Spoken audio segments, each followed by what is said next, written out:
Hello, friends, and welcome back to the Brockopp side, a place for those who live, talk, and buy movies. And yeah, here we are doing another live stream. This time we're just gonna be talking about Eternals, which came out a few hours ago, actually. And don't worry, it's not gonna be spoiler filled. It's gonna be non-spoilers because it just came out today. But yeah, actually, today I'm joined by a very special guest, the first one on the live show so far. This is my good friend Dragon Movie Guy. Uh, Hey, how you hey, doing, man? I'm doing great. Thanks for having me on. Yeah, it's nice to have another Vegas local, on the channel, even though we're not in the same room together, but still pretty cool. Absolutely. There is something about being near each other, but not right near each other. Yeah, That helps, I think. exactly. You're right. Absolutely. Yeah. And how long have you lived in Vegas? All your life, or Mm-hmm. yeah, me too. Or no. I moved here 15 years ago. So. Yeah, I was gonna say that's not what you told me. Yeah, no. What feels like all my life now. It's been all my adult life, pretty much. But Oh, cool. Yeah. So, yeah, just for those of you that might not be aware of your channel, how about you tell us about yourself? Like, which channel? What are you about? yeah, my name's Brian. I am Dragon Movie Guy on YouTube. I started my channel because I love movies. I've always loved movies. I Mm-hmm. I worked for a movie theater for 7 years through high school and college. It didn't take me 7 years to graduate high school, but through high school and college, worked at a movie theater. I've worked in TV news for 17 years. So as a journalist, not just I've covered pretty much anything and everything around Las Vegas from 2006 to 2017. And the last couple of years, I've been on YouTube trying to build my YouTube presence and talk about movies, kind of mixing my journalistic experience with my love of film, television, streaming, everything. And I cover Marvel, I cover DC, I cover pretty much all the popular films that you would ever want to see. I cover that on my channel. I also like covering the little artsy fartsy, like the really cool, small, tiny budget, $2 million films. I like covering those as well, the Oscar favorites. So, a little bit of everything I like covering on my channel, but especially, of course, Marvel, DC, superheroes, big Mm-hmm. blockbusters, action. That's sort of the wheelhouse of my channel. Okay, cool. And you also write for a website too, don't you? Yes, I do some writing for Review Nation, so you can catch my written movie reviews on reviewNation.net. And there's not exactly a one-to-one correlation. I do probably more written reviews on Review Nation, and I don't always do a follow-up video on my channel. So if you want to see content on reviewNation.net that you don't see on Dragon Movie Guy, Mm-hmm. it's not always one-to-one. So I do a little bit of both. And it's fun to express yourself both, kind of in written form and in video form. But either way, it's fun talking about movies. So Cool. Yeah, and is Review Nation how you get to see these movies early? Because I noticed you've been going to quite a few press screenings lately. yeah, that's how I've been going into screenings lately, and it's kind of nice to meet the community and meet the other critics in town. Ah, cool. Um, it's sort of interesting seeing that there's a hierarchy there, just like there is anywhere else, like there is in news. So trying to get myself known and kind of meet people and figure out the system and how the system works and make this my livelihood from now on too, or make it how I want to make my livelihood Yeah, eventually. Knock yeah, on man. wood. That's really cool. And I'm just glad to hear you're not like doing what I do and just camp out the theater for 3 hours hoping to get in for these early screenings because, Yeah, I've done that too, yeah, yeah, but I same find here. that I find that's a little bit harder to do. In Yeah, terms of like like I sign up at advancedmoviescreenings.com. mm-hmm. I've signed up Got a for pretty much FOMO, all yeah, those, but the emails that come out on those are sort of few and far between. I've found. yeah. All right, well, sounds good. Looks like we've got a comment already. Let's pull it up here. It's from Soren the Film Brony. I gotta say, my anticipation for this movie heightened when Chloe Zhao, Nomadland, number 2 of 2020, was directing, only for it to go down once I saw the reviews. Yeah, that definitely sounds like a lot of people that were looking forward to the movie, but everyone knows all the cool people just see it for themselves and form their own opinions, but yeah, but glad to have you in the chat, Film Brony. Just gonna click that off here. Okay, so yeah, now that we've got the introduction stuff out of the way, we're just gonna give our just non-spoilery thoughts on the movie, what we like, what we didn't like, all that goodness. And yeah, depending on how much we get through, maybe we'll just, talk about a couple other odds and ends here and there. But yes, I guess just to start out, what do you think about the movie? Yeah, quick thoughts. I liked this movie. It is. I think we are getting a little bit swamped a little bit with Marvel movies because I love Marvel movies. I think 4 a year is a perfect amount, but Mm-hmm. we're getting 4 in 6 months. So while I liked Eternals, it wasn't. I wouldn't say it was as good as Endgame or a lot of the other Marvel films in Phase 3. Mm-hmm. Phase 4 I think is getting off to a slower start because it's a semi reboot Yeah. of the material. So I liked it, but I didn't love it. But I did love the effects, though. The effects were great. How Yeah. about you? Well, this was a movie that I wasn't like hyped through the roof for by any means. It's one of those that everything about it sounded promising, like Chloe Zhao directing, the pretty stellar cast here, the cinematography, but it was just a character that or a series of characters I didn't really know much about, or uh, just seemed a little out there, but also it's like I have faith in Marvel, so it was kind of like that back and forth. But yeah, I mean, I ended up liking it more than I was afraid I wouldn't. It's 2.5 hours long, almost like 2 and 3/4 hours almost. There's a lot of world building, a lot of brand new material and lore coming into the MCU, uh, which I don't mind a lot of world building, but sometimes it could get in the way a little bit, as well as a few flashback sequences here and there. But yeah, but overall, I really just got invested in the characters and just the overall visuals of the movie. So I think it's definitely a movie that will be better with a second viewing. Would you agree with that? Yeah, that was one of my thoughts too, because I guess I'm pretty much like you, where I knew next to nothing about the Eternals Mm-hmm. before going to see the movie. The first time I heard about the Eternals was when they announced the movie, and Yeah. then even then, I'm not a comic book reader, so whenever anyone says, "Well, in the comics," they said that's not me. Like, I don't read the comics. I watch the cartoons. I watch the TV shows. I love watching videos about stuff, but I'm not a comic book reader per se. So I Yeah. love Marvel. I love DC, but I knew nothing about these characters coming in, and there is a sort of generic quality to some of these characters. It's not like Iron Man or Hulk where they're very distinct. There's nothing else like them. These characters aren't particularly unique.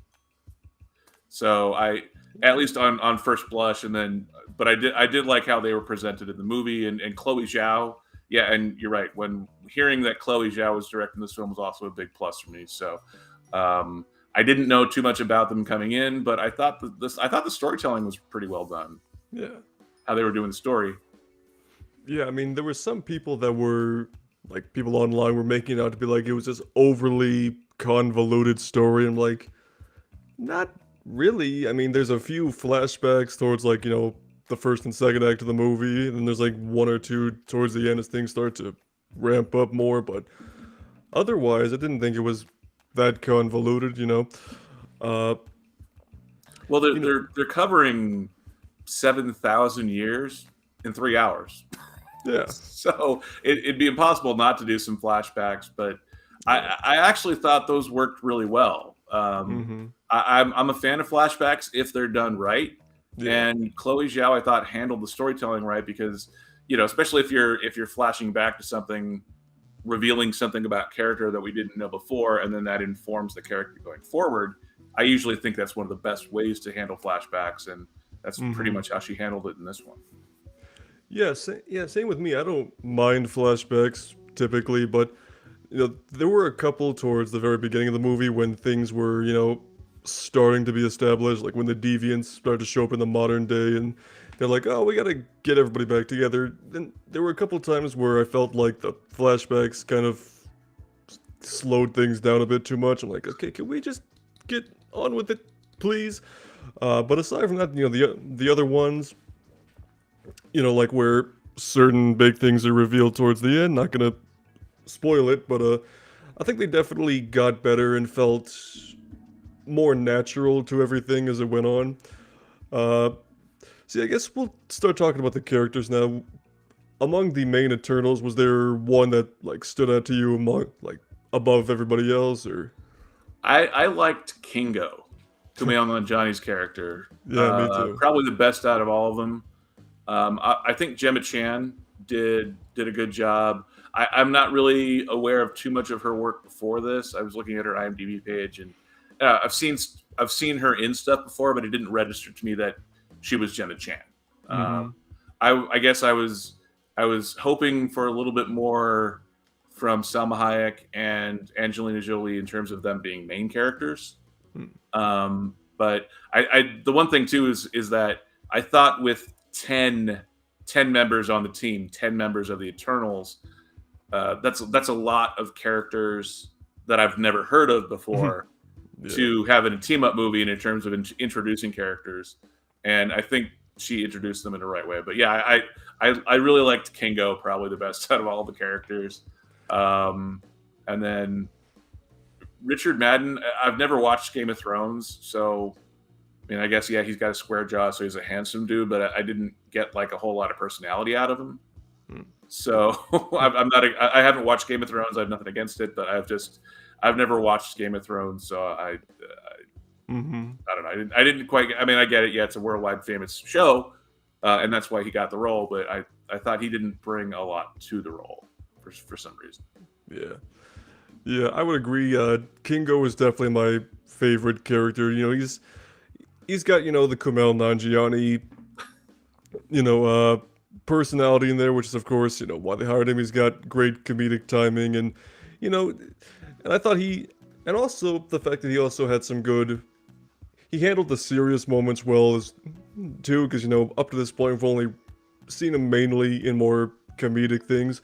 I can't speak for like his role in The Big Sick, which was something he was well acclaimed for. I have yet to see it, unfortunately, but I've heard he's really good in it. It is a great film, and I highly recommend it. Definitely get a chance to watch it if you can. It is really good. Yeah, but yeah, definitely, I would say that Kingo stole the show pretty much every time he was on screen. My only problem with him is that I feel like eventually they kind of just didn't know what to do with him. And then they just kind of are like, oh yeah, hey guys, I'm still here. So, which was kind of a bummer because I wanted to see more of him in certain areas, but... Yeah, it sort of reminded me, and not he's in it more, but like it sort of reminded me of San Andreas with Paul Giamatti's character, because for Paul Giamatti, for being a main character, the first act of San Andreas, which is not a great film at all, but Paul Giamatti's a main character for the first third of the film, and then after the first act, he literally watches the rest of the film on TV. And like, because they just didn't know what to do with him after that, so they're like, well, he got to his destination and he's going to sit here and watch it. Obviously they did not do that with Kingo, but I yeah, you're right, at a certain point they didn't quite know what to do. Yeah, didn't Paul Giamatti play like a seismologist in that movie or something? He's like a seismologist, college professor type thing. And then once he got, usually those big disaster films, they start with 3 or 4 different stories and they eventually tie them all together. That one, they kind of did the opposite, and they kind of had him go do his thing. And then once he did his thing, it was just like all The Rock and Alexander Daddario after that. But Okay.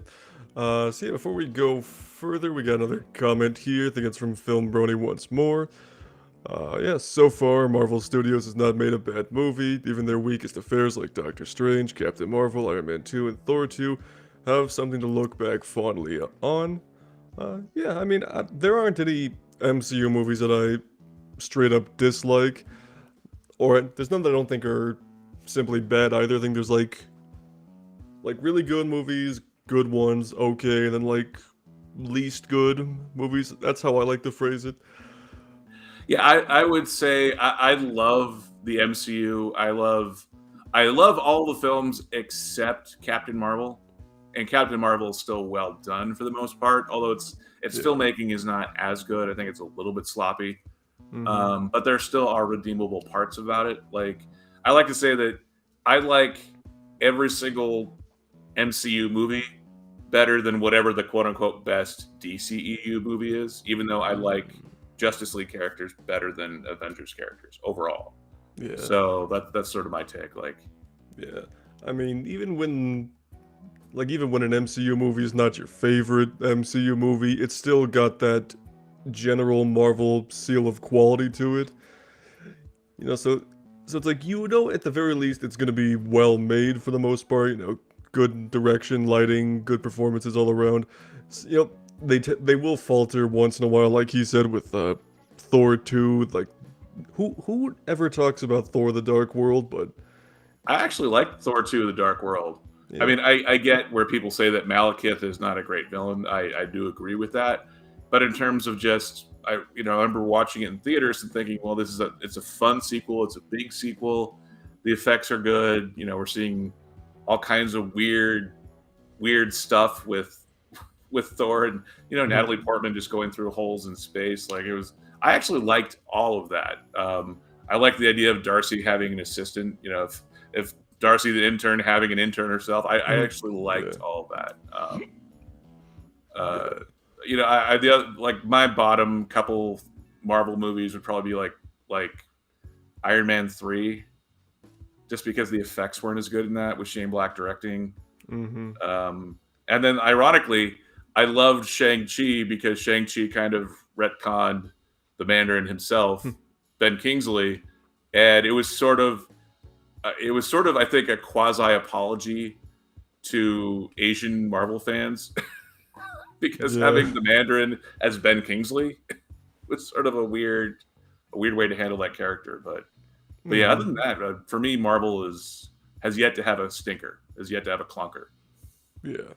Yeah, which is why I was oddly surprised at how low the Rotten Tomato score ended up being. Because, for like almost every Marvel movie, it's like, high 80s, low 90s. But this one, like, just keeps dropping and dropping and dropping to, I think it's like in the, like, 51% at the moment. For Eternals, Yeah, for Eternals. wow. What? Which really surprised me because I mean, I understand. Like, I'm not here to say like the movie's void of issues or anything like that, but 51%, really? Was that from the critics or from the fans? I think it's the critics' reaction to it. Let me double check.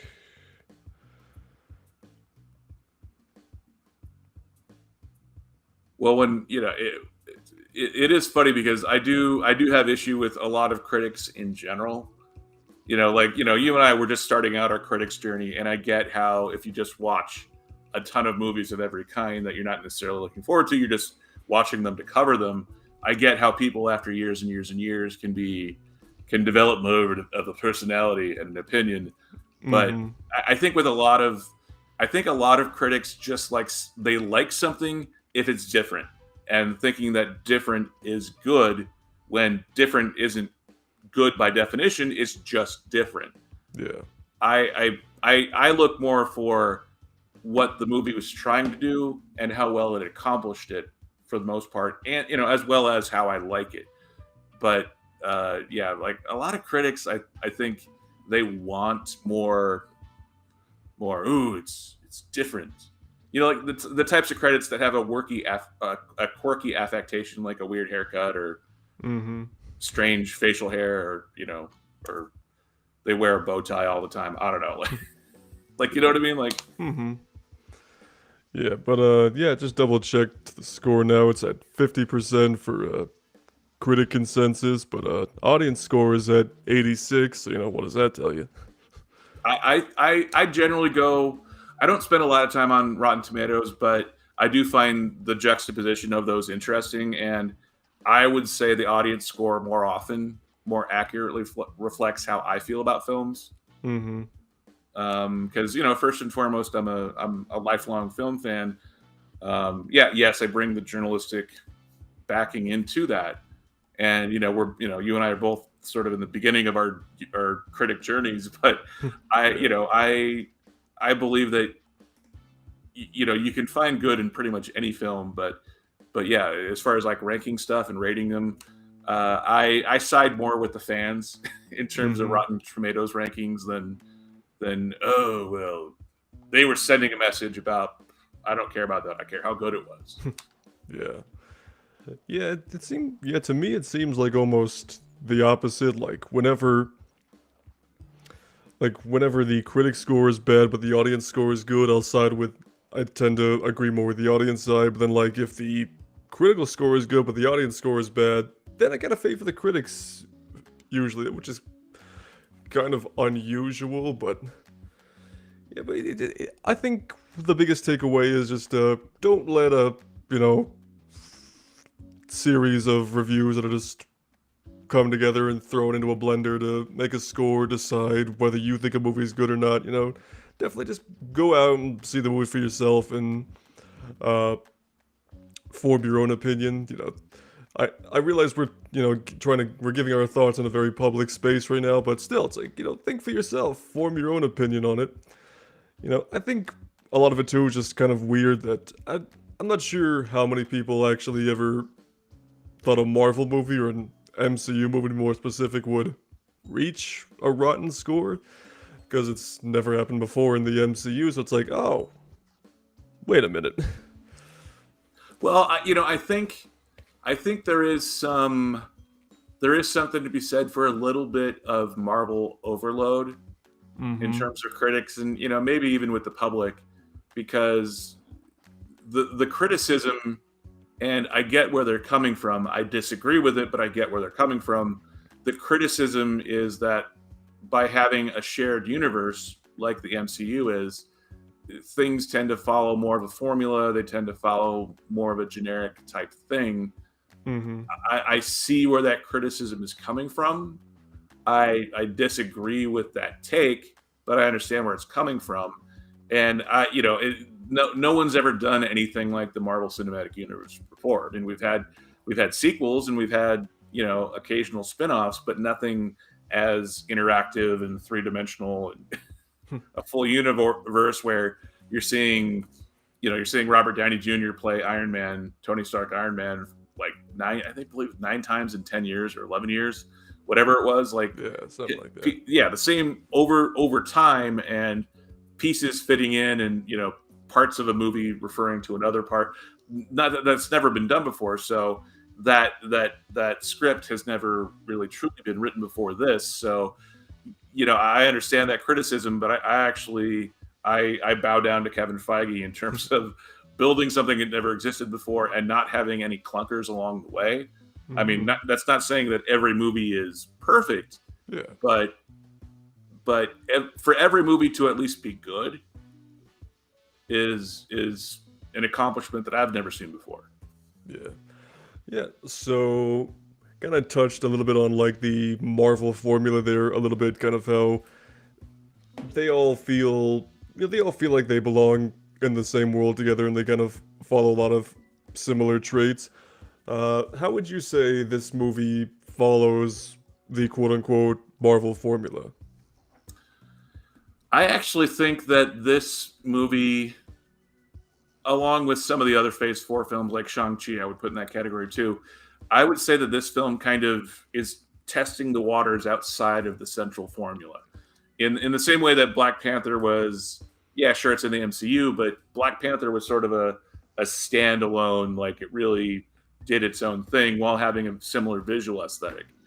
This film, I felt, had a different feel, a different texture to it than Yeah. any of the other Marvel movies I've seen so far.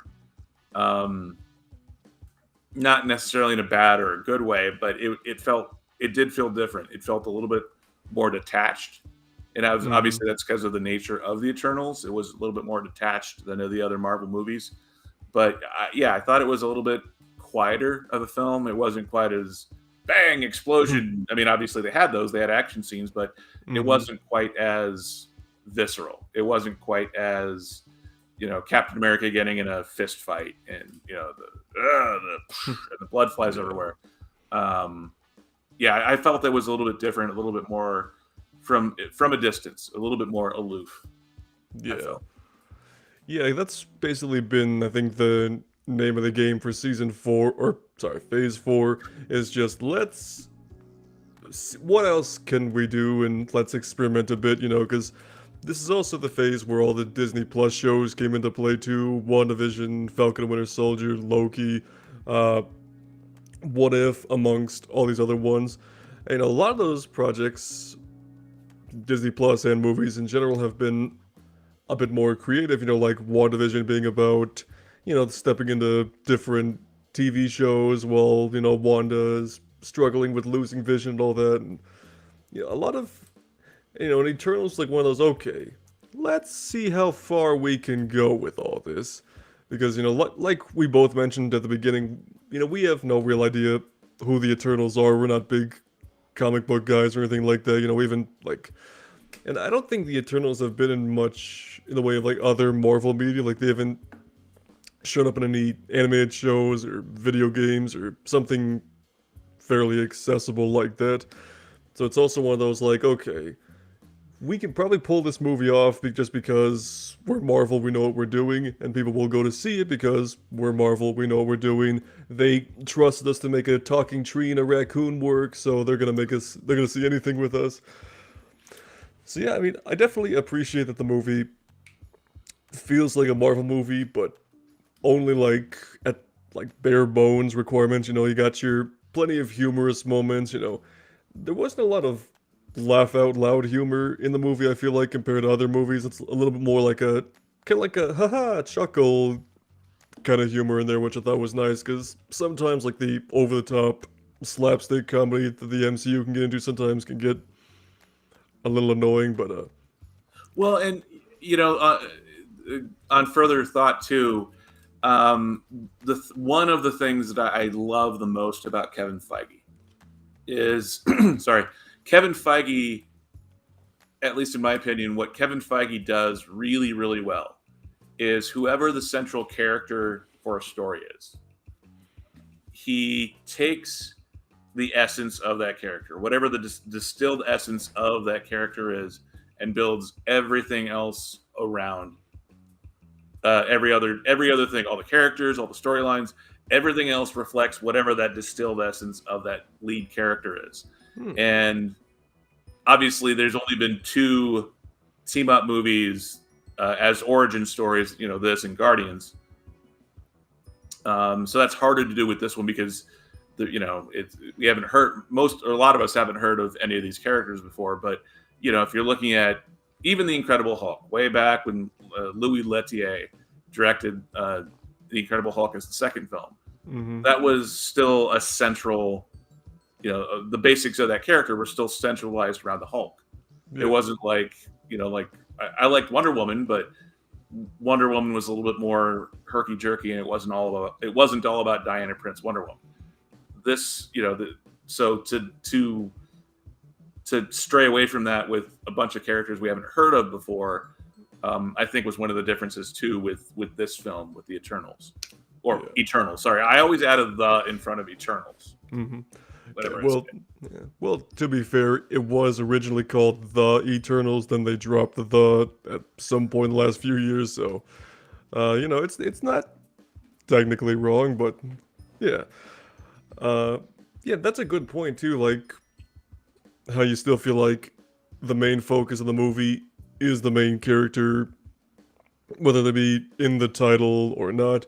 I think I think it's definitely easy to say that the movie's basically about or Gemma Chang.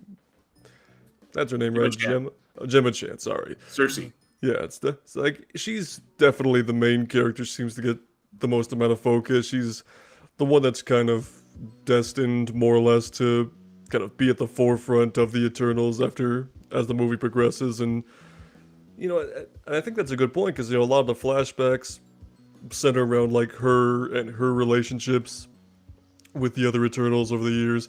Uh, See, that's actually a really good point. I never thought about that, even with a movie like Captain America Civil War, where you have like all these other Avengers involved. It's still very much about Captain America's story about trying to, get his best friend back and all that. So, yeah, really good point there.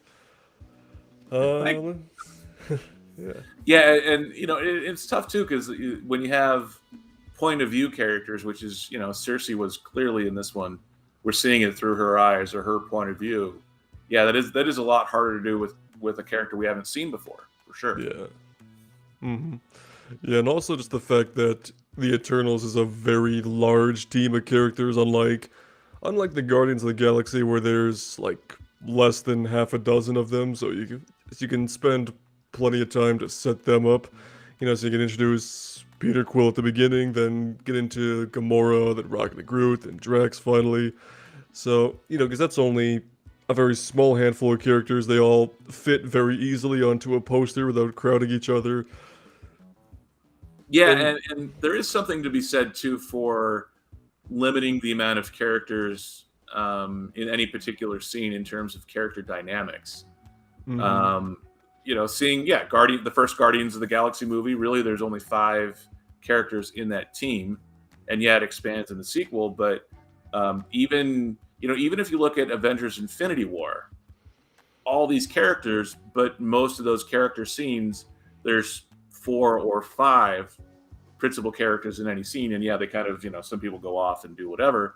But as the story goes along, you're beginning of the film in Avengers Endgame or Avengers Infinity War, you're talking Wong and Doctor Strange and Hulk and Iron Man getting together, and then Spidey jumps in, and then some of them go off, and then mixing them all together in different combinations like that. But usually 4 or 5 characters yeah. making the core group in any one scene, because 6, 7, 8, 9 characters or 10 characters as the Eternals go, it did seem to be a lot of characters for one conversation or one scene.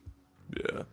Yeah, and also it's one of those things where it's like not all 10 Eternals got equal amount of screen time, but I think, like there's some characters that I thought were going to be a little bit more involved, but then they weren't really so much. They more just relegated to certain moments here and there that were still essential to the story, but they weren't as present, I guess you could say. Yeah, But well, yeah, I was yeah, gonna I say agree. I think the one thing that they do in this movie to compensate for that is to make sure everybody has their moment to shine, more or less. So it's like, even though we're busy focusing on this group of characters, for most of the movie, when this character comes into play and the fighting starts again, well, they have their moment to, use their powers and show that, hey, we matter too, guys. Yeah, and it, how they structure that's the story, sort of starting with 5 and doing the get the band back together Mm-hmm. trope. I thought was a really good way of slowly reintroducing those characters. Yeah. Yeah, definitely, because I feel like, yeah, I think definitely having it so where they're kind of split up at the beginning, they kind of have to go around the world to bring everyone together to fight the deviants and all that was definitely a smart move, because I think that's also why I don't feel like the movie was overwhelming particularly, because they kind of built up, literally built the team back up as the movie progressed, which was nice. And of course, we got those flashbacks, which helped, give us more info on everybody, so we kind of start to care more for them, which kind of leads me into my next point is just like the emotional value that the movie brings. Because there are a lot of characters, a lot of main characters in this movie, but there were a few moments that I really uh, felt the emotion in there. Like, let's see, see the character Fastos, the tech guy, basically. Like, I'm not sure if this is a spoiler or not, but I'm gonna say it anyway. So, like, potential spoilers. There's basically a flashback scene where, basically his technology, in a way, helped create the atomic bomb, which blew up Hiroshima back in World War II.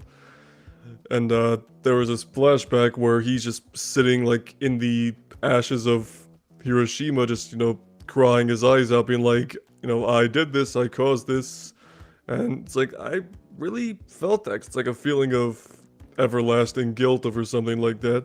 That's just like the prime example I could think of off the top of my head. What about you? Any Uh, emotional yeah, moments stick out for you?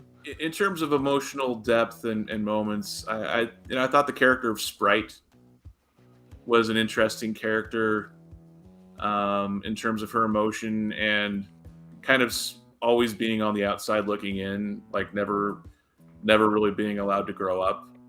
Mm-hmm. She's an eternal, and they don't age, so she's eternally locked as Leah. Well, the actress Leah McHugh, who plays her, was 12 or 13, I believe, when they were filming this film. So to to be locked in the body of a child and be 7,000 years old, that is, I think she did a really good job for kind of voicing that frustration and detachment, and or not so much detachment, but the desire to form attachments, but the inability to connect because her character looks so young. Yeah. I thought she did a really good job, and then Gilgamesh too, Don Lee. Yeah. I thought that storyline, and again, it's hard because if we're not doing a non-spoiler thing, but his storyline, in very little screen time, I thought did a really good emotional anchor without getting much screen time or a whole lot of story depth into his character and his plot. Yeah. In this film, but I did definitely feel his emotions and performance for sure. Yeah. Yeah, absolutely. So, wow. Okay, so we've been going for over 30 minutes already. That's Got any pretty good good. comments that we could respond to? I'm seeing a lot of spam comments about like, click this link for sexy ladies. Which, that's not good. Looks like we do have one more comment from, Soren the Film Brony. Says, especially since the Snyder Cut and Suicide Squad 2021 both got positive reviews.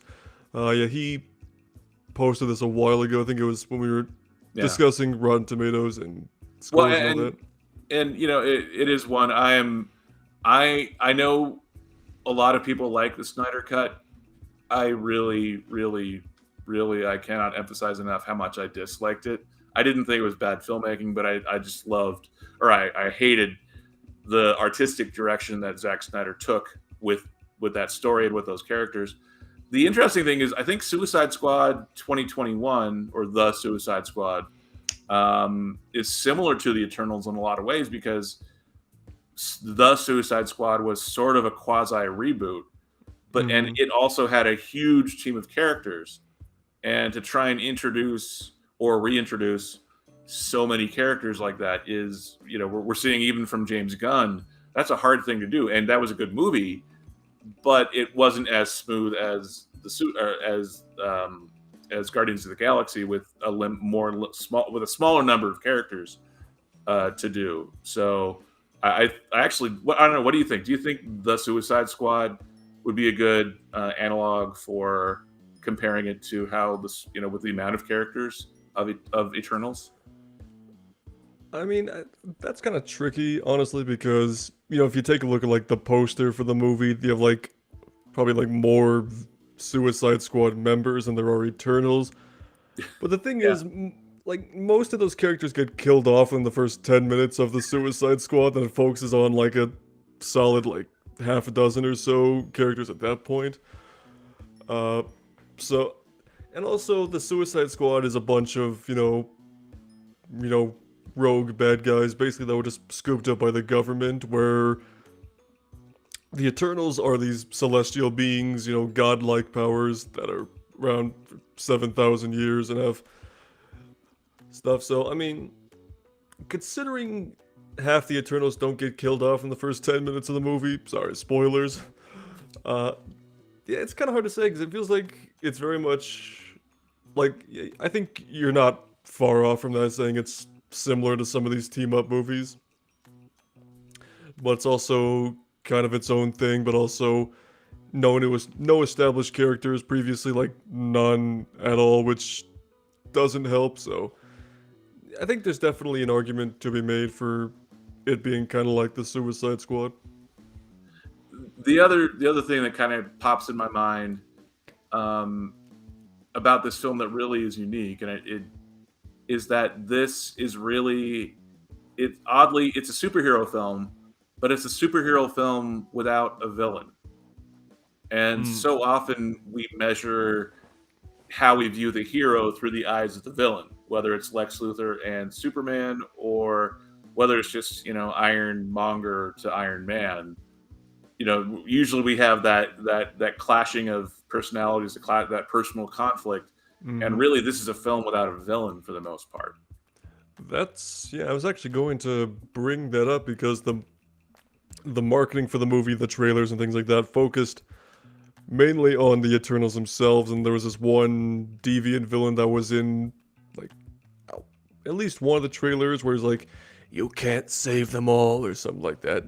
So thinking, oh, I guess this guy is gonna be the main big bad running around. But then as the movie progresses, I'm like, they're not really going the traditional villain route with this, and I like that.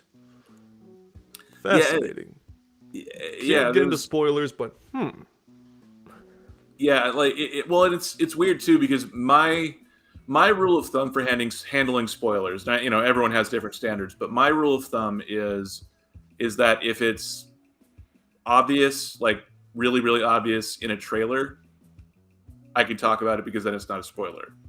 Or if it's in the first act of the film, you're going to be seeing it anyway in the first 30 minutes, so I would consider that not a spoiler because usually that's the setup of the film.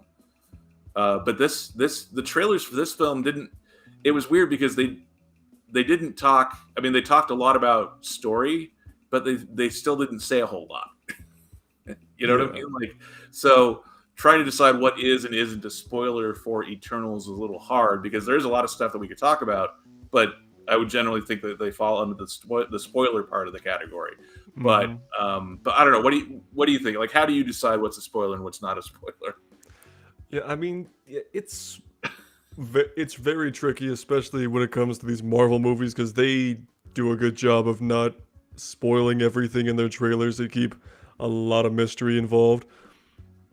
And yeah, like you said, with these trailers, they talked about like, oh, the what was it called, the Emergence, right? They're like, oh, the Emergence is happening in 7 days, and deviants are involved. So we gotta team back up. That's all you know coming into it, so you don't know much about like the main villain or lack thereof, kind of, or like what the emergence actually is. Yeah. So it's like, I feel it's almost like giving any detail beyond that could qualify as a spoiler because it's telling you more than what Marvel wants you to know about before you see the movie, so wants to unfold a bit. It's kind of like the marketing for Endgame. They kept the time travel stuff out of it. Didn't show hardly anything in the final battle with Thanos, and didn't show like the money shot of all the characters coming back. Where it's more just like, oh, crap sucks. We're gonna team back up and fight Thanos again. That's all we knew coming into it, is that they're gonna fight Thanos again. And then it's like, if we talked about the time travel or anything like that, that would have been a spoiler, and that would have pissed people off, and it kind of did when some of that leaked online a couple of days beforehand. So I guess at the It's risk, tricky at the because we risk, we see them in the time travel suits, but they don't say that they're time. They don't say that they're time travel suits. exactly, it builds that intrigue as to what's with these suits. We go in, yeah. Uh, so I guess at the risk of somebody threatening to burn down our houses over this, the only thing I will say about like the villain or like what the emergence is, it has something to do with celestials. I'll put it that way, which is not a new concept. It was talked about a bit in the Guardians of the Galaxy movies, and Peter Quill was like he was birthed from one ego, so it's celestial related. That's all I'm gonna say. Anything else is most certainly a spoiler. Uh, yeah, because there are a few things that it would be cool to talk about. Because definitely certain characters went in certain directions that maybe other people might have caught on to way earlier. But I was like, oh, did not see that coming. But also, the trailers didn't really tell me to expect that either. So I think that's just a good job of the marketing end of things, you know? Yeah, and it's interesting too because there are some. I guess I would classify them as Easter eggs more than story elements that are firsts for the MCU in this film that are well done and handled well, and it's not not obvious, but there's so many little Easter eggs in there that are handled really well. Um, in this film that are new that we haven't seen before Mm-hmm. in the MCU that I think they did a really good job of handling. Yeah. Yeah, I think definitely Easter eggs were well done. Marvel definitely knows what they're doing there. And yeah, just kind of going back a little bit to the feeling of like it's an MCU movie, but it's a very unique feeling MCU movie.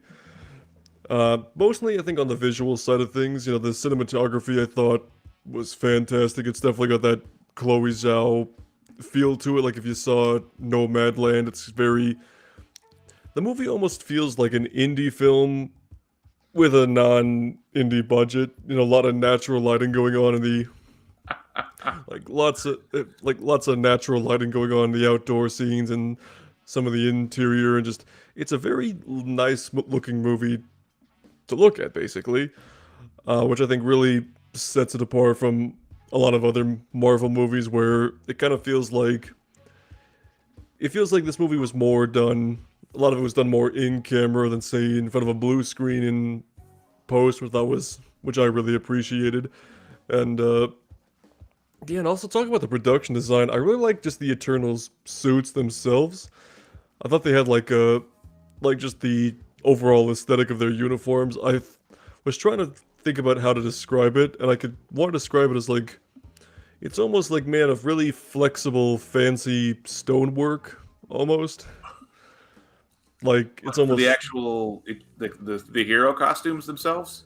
yeah, like you know, like the different gold elements kind of look like almost like I'm trying to think of what it is like. I know like I think some Japanese art like where pottery they'll like pour gold into the crack and stuff to make it Oh, like to like make certain things shine and stuff. I don't know, it's like just they did really with like they did with Kylo Ren's helmet in the last Sky or the Rise of Skywalker. yeah, kind of a similar element, not really because the suits don't look like they're damaged, but like they just feel like they have a good historical feel to them that they don't look like Captain Marvel's suit. They feel like something that you would have seen powerful beings wear 7,000 years ago, but still have like a very modern Marvelish feel to it. You know what I mean? Yeah, and part of it too is that we see them. We don't really see all of the suits together until the third act. So there's a lot of these characters in street clothes. So Yeah. we're not seeing all of the superhero costumes together, in battle for most of the film. Um, I see. I'm one that I like superhero costumes. I like the more, well, like for example, in Avengers One versus as the MCU has gone along, I liked Loki's helmet with the big curly things, and I liked the Hmm. fact that it was bright green, and Captain America was bright green, or sorry, bright red, white, and blue. I don't like the more muted, quote unquote, realistic superhero suits as much, and you see that as well in some DC like Legends of Tomorrow. I love that show, but they've done away with most of the super suits. Hmm. I'm someone that I like bright colors. I like Superman being like Christopher Reeves and bright. It's the red and blue and yellow highlights, and when they make superhero costumes more muted, like Man of Steel, I don't like those as much. So when they actually got to the super suits, I actually liked all those designs, but it seemed like they played them down a lot earlier in the film because most of the characters were in street clothes. Mm-hmm. Yeah, definitely I would agree with that, but something I picked up on somewhat quickly is the fact that even though they're not in their suits for a lot of the movie, all the characters still generally wear the same color scheme as their suits, so it's almost like they're still more or less in uniform, or at least color-wise, it's easy to pick out their fashion, like in a crowd. So like they wear, like if this character wears a lot of blue, then they will, like in their suit and like in their street clothes, a lot of blue. Like Kingo, his suit's purple, so he wears a lot of purple, or at least purple elements to his design. So I think they did a good job of not just making it feel like we're watching a bunch of random people in street clothing, but make it still feel like they're connected to their suits. And I guess what I was trying to say earlier, I was kind of just stammering through my words there, but it just kind of, the suits have a sense of elegance to them, like sense of royalty, like they were carved from like the walls of a palace or something. The Yeah, I just really like the uniqueness of them, and I heard like the main hero suits were actually like hand painted as well. Hmm. So, yeah, I mean, the production design is just one of those things I really liked about it. Seeing like their ship being like this triangular, like almost piece of like slab granite too. Like it's very unique, but still feels like it belongs in the same world, kind of Yeah, thing. that was one of the few things I didn't like.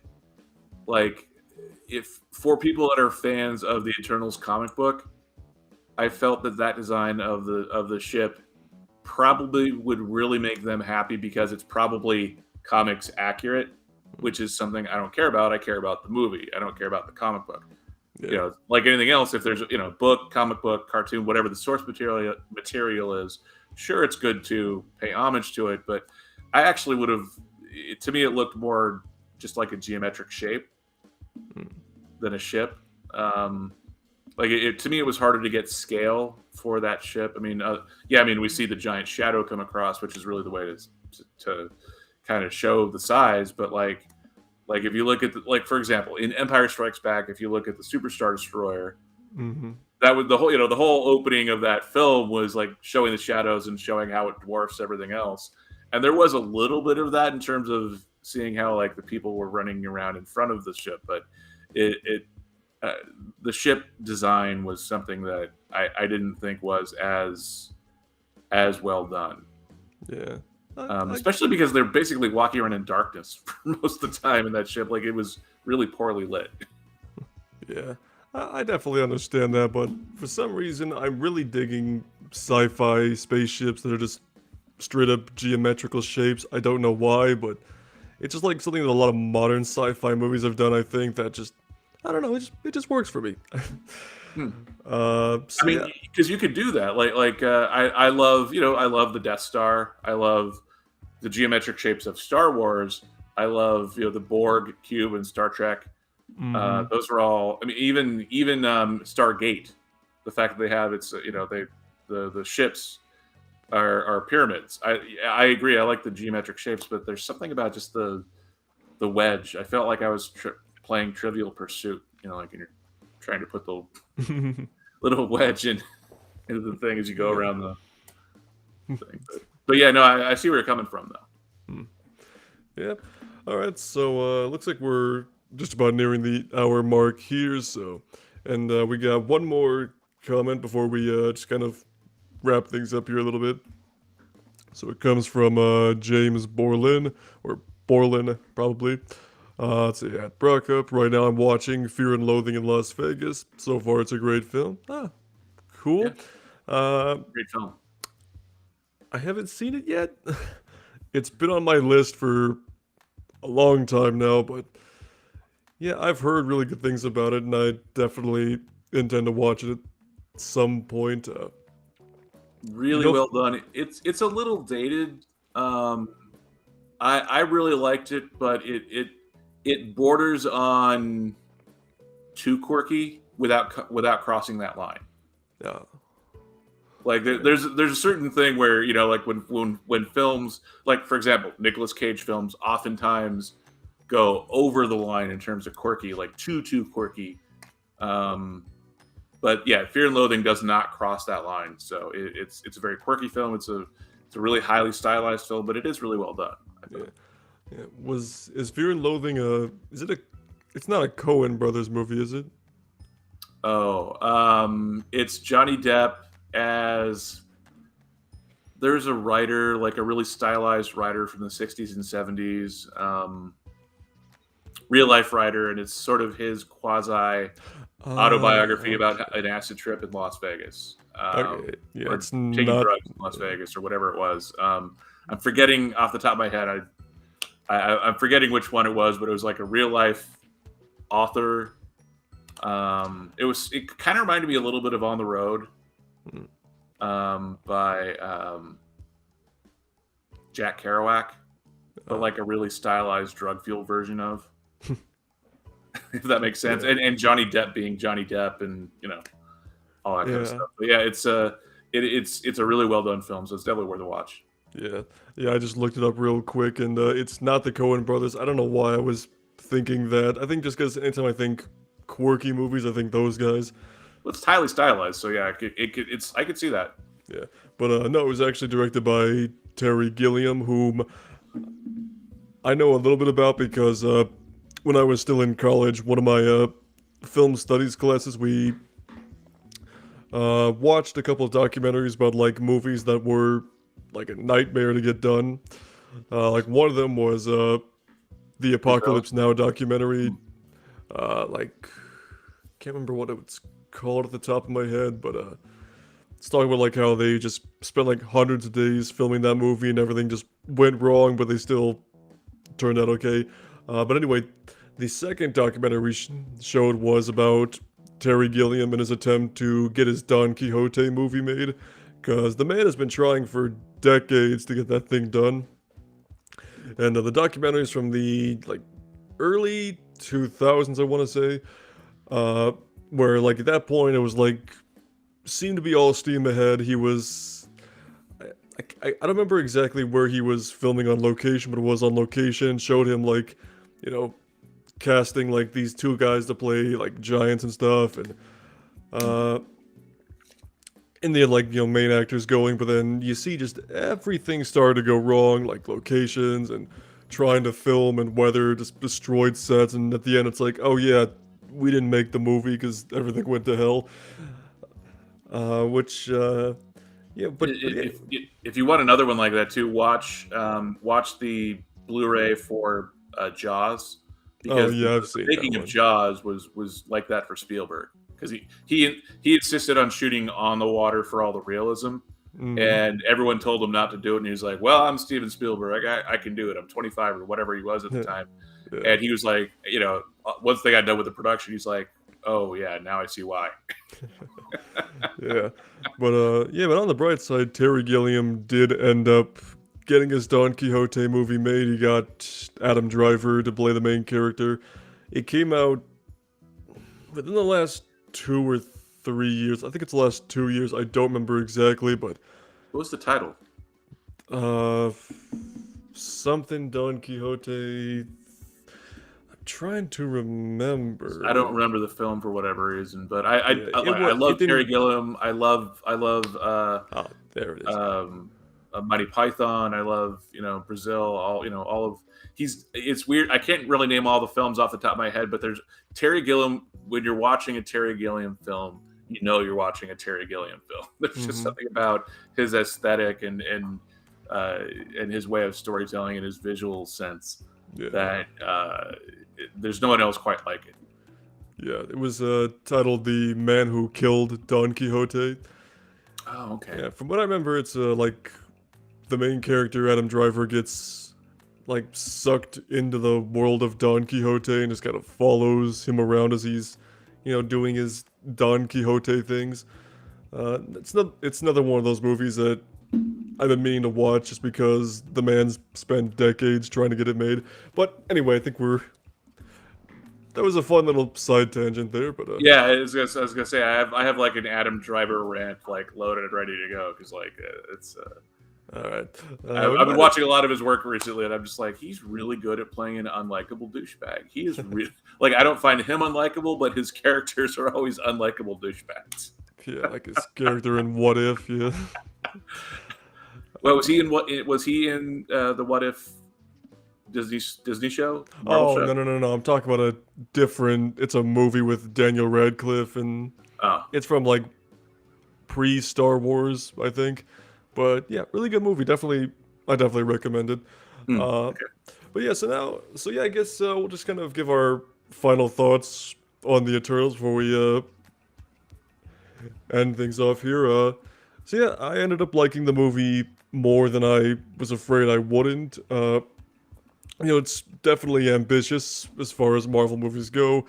A lot of world building, a lot of flashbacks, a lot of new lore added to the MCU, which I appreciate.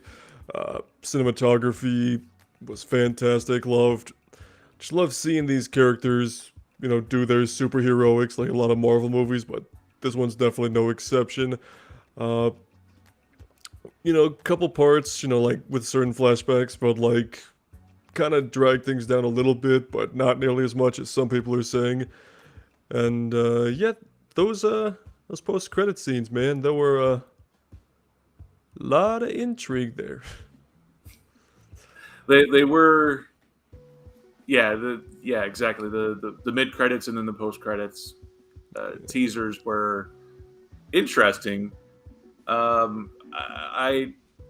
It's tough though because I didn't really even know much about the Eternals before this. Mm-hmm. So like usually those spoiler or the teasers, usually those tease something that is coming, but I didn't even know the basics of this story. So Well, to me, it was just to me it didn't really because I didn't know much about the basic story of the Eternals to start with. So when those kind of were going on, it was like, oh, okay, well, it's good to know what's coming up next. yeah, well, they did tease something that's confirmed to be coming in the post-credit scene. I'll talk to you about it more once we get off the stream because it is a bit of a spoiler and it had to get pointed out to me too. So, but yeah, I think we got one more comment here before we end things here from Jacob Anders Reviews. Glad you could make it in. Terry Gilliam is the GOAT. I mean, the man definitely knows what he's doing. That's for sure. All right. Yeah, he's definitely in terms of like directors with distinctive styles. He's really underrated because when you really break down his films and look at them, they're really great. But no one really ever talks about him. It's not that no one knows who he is, but like when you think, okay, well, Spielberg and Lucas and Scorsese, no one really puts Terry Gilliam in that category. And not saying that they should, but he is a very talented director, and I really do like his work. So yeah, Cool. A lot of love, there's not enough love for Terry Gilliam out there in general, I think, but he is really talented. Yeah. What kind of a grade would you give the Eternals? Oof. However you do, whatever with stars, letter grade, whatever. Like how? Let's see. Well, my movie rating system is a little odd right now because, like for my Blu-ray reviews, I do them based on like gold, silver, and bronze unboxing machetes, basically. That's right. How many machetes would you give this film? Again, I think it's a movie that I will like even more the second time around, but I think for now I'll give it a silver unboxing machete, basically. Nice. It could go up, it can go down with further watches, but yeah, I liked it. Definitely check it out. Give it a chance. Give it a chance. I'm sort of the same way. Do reserve a little bit of judgment because this is a film that, because they're characters I haven't seen before, I really do think that this is a film that I think most people are going to have to watch twice to really kind of fully absorb the story being told and the characters that are on screen. But that being said, I liked this film. I thought the visuals were really strong. I think I saw it in 3D. 3D is totally unnecessary. It's not worth the extra dollars. I do think it is worth watching in theaters. So take that for what it is. However, I will say that while I liked it, I didn't love this film. I really liked it, but it's one of those things of it's good, it's solid, but it's not a great film. It's not like Guardians of the Galaxy where everything with Guardians of the Galaxy is note perfect. I mean, it's a film that came out 6-7 years ago. I still wouldn't change a shot, and I get just as much enjoyment watching Guardians then as now. Yeah, it's not the same rewatch value as Yeah, something like that. Yeah. it just there's something I said a little bit earlier. It's a little aloof, and you can do that in filmmaking, but so much of superhero films is action, adventure, visceral, emotional, and to tell an aloof story is a lot harder to do. And I think if they were going to go that route, this is one case where it may have been beneficial to go stylized in terms of aloofness and emotional, flatness of color palette or something. I don't know. But the storytelling on this is relatively straightforward. So Yeah. while I liked this film, I didn't love it. Not like, oh, I didn't love this film, but like it's good, but it's not Not great. top 10. Yeah. And it could have been. Yeah. So I generally in my written reviews on Review Nation, we do a 5-star system there. So I would give this film 3.5 stars. To me, like Shang-Chi is 4 stars. Like the original Iron Man is 4.5. I've yet to give out a 5-star, but even amongst great films. But yeah, I would give this one 3.5 stars, which to me is see it in theaters. But it's not going to win any Oscars. It's not going to change your life. It's not going to blow your socks off. It is good and it's worth watching and it's a fun time in the theater. But it's not can't miss. Yeah. Oh. Yeah. I think you put it pretty eloquently there. It's definitely, it's not gonna have a cultural shakeup like something like Guardians of the Galaxy, but it's not the same rewatch value, I'm afraid, but it's definitely something I will see again some point or another. Maybe in theaters again. Maybe I'll wait till the Blu-ray comes out, or next time I do an MCU marathon. But definitely, it's gonna be worth revisiting at some point. And I do still think too that there are 3 things that come to mind that are very noteworthy about this film that we're classifying as spoilers, so we're not talking about here. So I do think there are some really noteworthy things about this film that will make it like at least a bookmark or a reference as the first time in the MCU, blah. But yeah, that doesn't make those overwhelming. They are interesting things to note, though, for sure, in this film. All right. So yeah, anything exciting coming from your channel over the next week or so?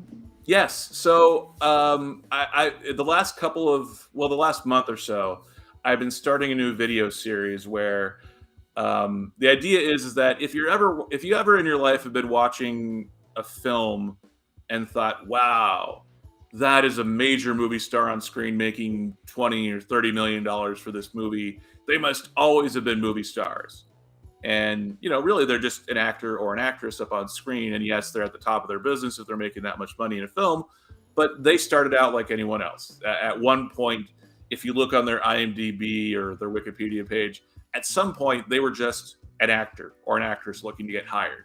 So, if you've ever thought, well, where did they first show up? Where did they get their first film role? Where did they get their first television appearance?